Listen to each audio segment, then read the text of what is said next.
Ô Pivato, você tem sido uma pedra no sapato do Zé Serra com essa questão de pedágios aqui. Você tem sido convidado por outras autoridades para falar sobre esse assunto que você se especializou, né? Mas o pedágio não é necessário? O seu ponto de vista é o seguinte, é caro demais, é isso mesmo? Olha, primeiro eu acho que o pedágio não é necessário. Eu acho que o governo ele deve destinar recursos para duplicar a estrada, fazer a manutenção da estrada. Nós já temos o IPVA, que é cobrado um imposto estadual para fazer esse tipo de manutenção e ampliação de rodovias, porque isso é necessário para o crescimento do país. O Brasil está crescendo 6 ou 7% ao ano, está gerando emprego e nós precisamos de estradas, de portos, de aeroportos, e isso é função do poder público. Segundo, em último caso, se você tiver a necessidade de colocar um pedágio, você tem que fazer da maneira como fez o governo federal. O pedágio do governo federal é muito mais barato, 6 vezes mais barato que o pedágio do governo do estado de São Paulo, o pedágio do Serra e do Geraldo Alckmin. Por exemplo, as rodovias federais cobram em torno de R$1,10, R$1,30 de pedágio. Por quê? Porque a licitação é feita de forma diferente. Ela é chamada não onerosa. Aqui em São Paulo, para conceder uma estrada, para ceder uma estrada, para que uma empresa cuide dela e coloque os pedágios para fazer a sua manutenção, o Estado cobra. Por exemplo, a Rota das Bandeiras está pagando aqui na SP 332 1,357 milhões para o governo do Estado para poder ficar com a estrada. Né? E vai investir mais 2,4 bilhões em 30 anos. Isso é lotear na estrada. Exatamente. Agora, veja bem, 1,7 mais 2,4 dá 3,7.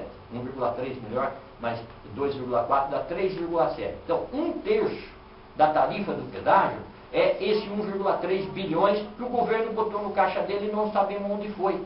Esse dinheiro não tem a necessidade de ser cobrado. E isso já reduziria a tarifa em 1/3. Né? E no governo federal é diferente. Quem ganha a concorrência? O governo federal não recebe nada por conceder a estrada. Ganha a concorrência quem oferecer a menor tarifa para o usuário. Aliás, o governo até estipula uma tarifa máxima. Ele diz, olha, nessa estrada aqui você tem que fazer isso, e a tarifa máxima é 1,30. Aí vai para a concorrência. Quem der a menor tarifa é que recebe a estrada. Então, dá para fazer de forma diferente quando houver a necessidade, certo? De você ter um pedágio.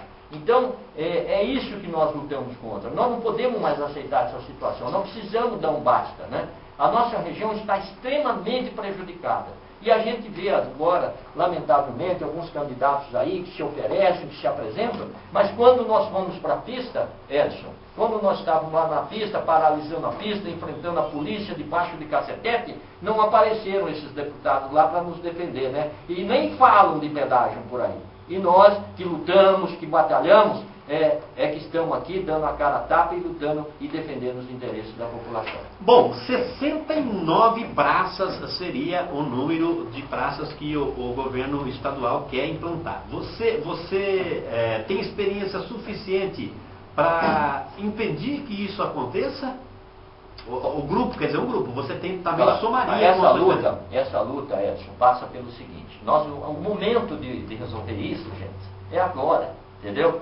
O momento de impedir que essas 69 praças de pedágio sejam executadas, construídas, é agora. Porque é agora que nós vamos decidir quem é o governador do Estado.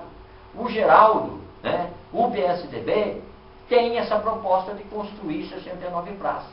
Então, se eles ganharem a eleição, não vai ter quem consiga impedir, porque está no programa de governo deles, é a vontade deles. Por isso que nós não podemos mais aceitar isso. Há 16 anos estão colocando praça de pedágio e chega a eleição, eles ganham a eleição. Por isso que nós temos que dar uma oportunidade para o mercadante, ir para o segundo turno, ganhar essas eleições para que a gente possa impedir a construção dessas praças de pedágio. Uma pergunta da Maria Fernanda, do Jardim Margarida. Pode?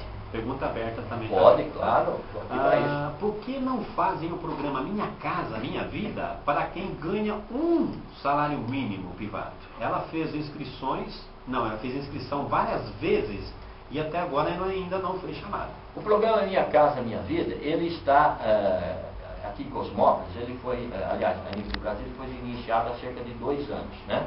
E aqui em Cosmópolis foram entregues 230 moradias lá no Cosmópolis 1, na região do Baquister, e cerca de 70 famílias que ganhavam de alimento, de 30 famílias que ganhavam de 1 a 3 salários mínimos, que receberam a casa. Tá? Então já teve gente ganhando um salário mínimo, um pouco mais, como renda familiar, que recebeu casa do Minha Casa Minha Vida. É que o projeto começou agora, o governo Lula está construindo, assinando contratos de cerca de 1 milhão de moradias, a Dilma tem o projeto de fazer mais 2 milhões e com certeza a Dona Maria poderá ser atendida na próxima etapa do projeto, porque o doutor Antônio já tem projeto protocolado na Caixa Federal para atender as famílias de 1 a 3 salário mínimo, no qual se enquadra a Dona Maria Fernanda. E eu lá em Brasília quero lutar por isso.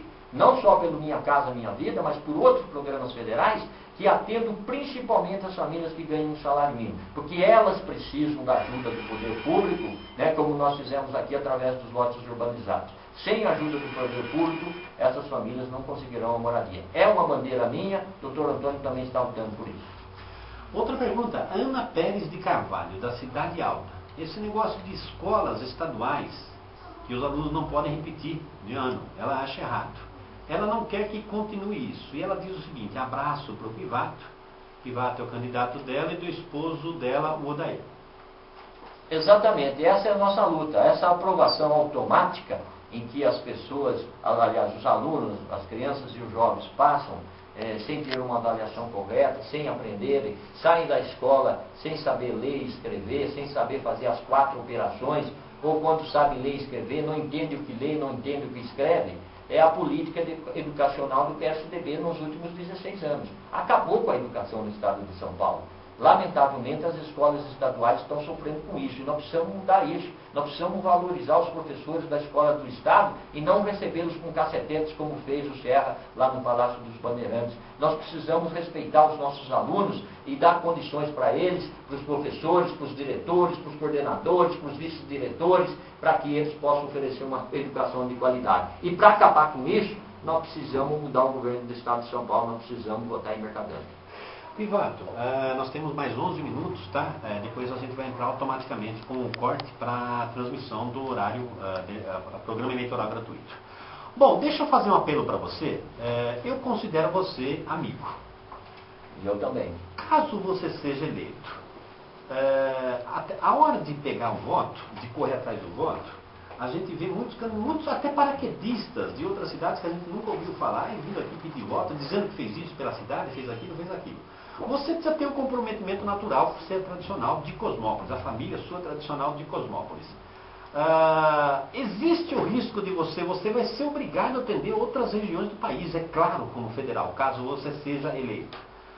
Cosmópolis pode esperar no mínimo o que do Pivato? Eu fiz essa pergunta genérica no começo, mas agora o que a gente pode esperar? Vai ter risco, vai existir algum risco do Pivato? Não pode atender agora, não está, ou você vai dar uma atenção especial para Cosmópolis? Absolutamente. Primeiro que eu vou ser deputado federal pelo Estado de São Paulo. É óbvio que leis importantes, como aquelas que eu coloquei no meu plano de governo, esse projeto, apoio aos projetos de moradia, contra uma legislação contra a proliferação de pedágio, educação de qualidade, a proteção das crianças e adolescentes contra a violência, drogas, exploração sexual, fortalecimento das áreas comunitárias, a inclusão digital, uma saúde melhor para todos, mais recursos para a previdência, apoio ao pequeno e médio produtor, agricultura familiar, o fortalecimento da Petrobras. Lógico que isso vai atender a toda a comunidade, a toda a população brasileira. Mas nós temos um instrumento muito forte, como deputado federal, que são as emendas parlamentares, né? Em que você pode destinar recursos para o seu município e os municípios da região. E é isso que eu vou fazer. Eu quero destinar muito recurso aqui para a cidade de Cosmópolis, através das emendas, né? Que a gente tem direito a apresentar lá em Brasília como deputado federal, e além disso eu vou ser um embaixador de Cosmópolis e da região, né, junto aos ministérios. Você estando com mandato em Brasília, você pode interceder junto ao Ministério da Cidade, junto ao Ministério da Saúde, junto ao Ministério da Educação, junto ao Ministério da Justiça, enfim.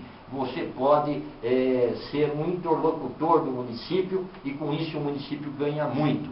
o município que tem um deputado federal ganha uma representatividade muito grande em Brasília. E o deputado federal, ele tem um espaço maior de atuação, um espaço ampliado em relação ao deputado estadual. E é por isso que eu me candidatei a deputado federal, que eu quero fazer mais e mais por Cosmópolis. E a população sabe do meu compromisso com a cidade, com a região, porque eu não estou falando, não sou marinheiro de primeira viagem. Eu fui 3 vezes prefeito, fui deputado estadual e durante os 4 mandatos públicos que tive, demonstrei trabalho, compromisso com a nossa população e fiz muito e tenho uma folha de serviços prestados muito grande para a população de Cosmópolis. De todas essas prioridades, qual que você canalizaria como necessidade primária para Cosmópolis hoje? Olha, Cosmópolis, pelo que eu tenho andado e conversado e tenho observado nas minhas caminhadas pela cidade, nos mini-comícios, enfim, e nas palestras e reuniões que a gente tem feito,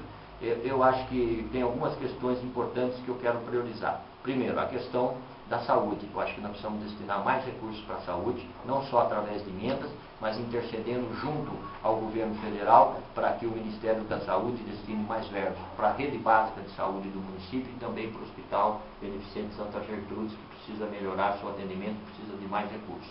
Outra questão importante é a questão da moradia, né? Ainda há pouco estava numa caminhada lá no Beto Spana e algumas pessoas me perguntaram sobre o projeto Minha Casa Minha Vida. São pessoas que ainda não foram atendidas com direito à habitação e é uma coisa que eu quero brigar e lutar bastante lá na Câmara Federal. Quero também brigar e lutar para que seja feita uma legislação que coíba os abusos contra os abusos das tarifas abusivas dos pedágios que estão sendo colocados em nossa região e no estado de São Paulo.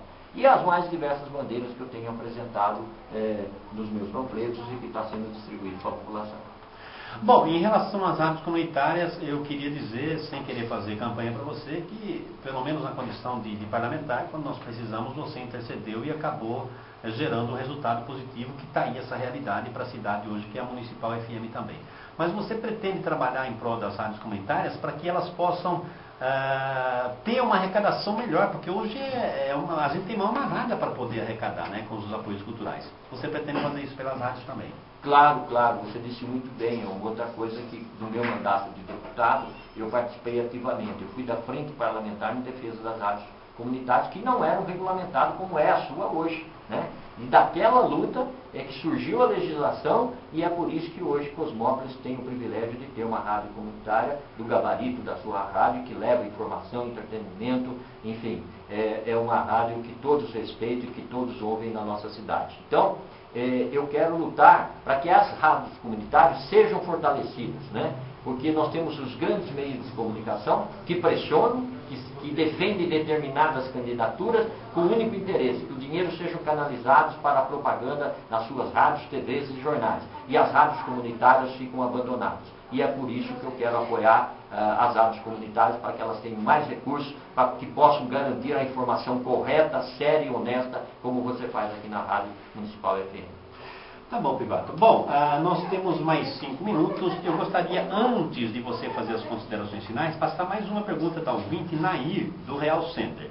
Há possibilidade de ser feito, através do seu trabalho, o Parque Ecológico atrás da APAI? Na época que o Pivato era prefeito, foi dito que iria ser feito alguma coisa. Exatamente, é uma outra coisa que eu posso trabalhar muito, e muito em Brasília, né? Porque nós temos o Ministério do Turismo, que pode destinar recursos para esse tipo de investimento. Inclusive, recentemente, em contato com o ministro de Assuntos Institucionais, o Alexandre Padilha, nós conseguimos, ainda não sou deputado, mas conseguimos destinar 300 mil reais do Ministério do Turismo para reformar a Praça da Vila Cosmo, né?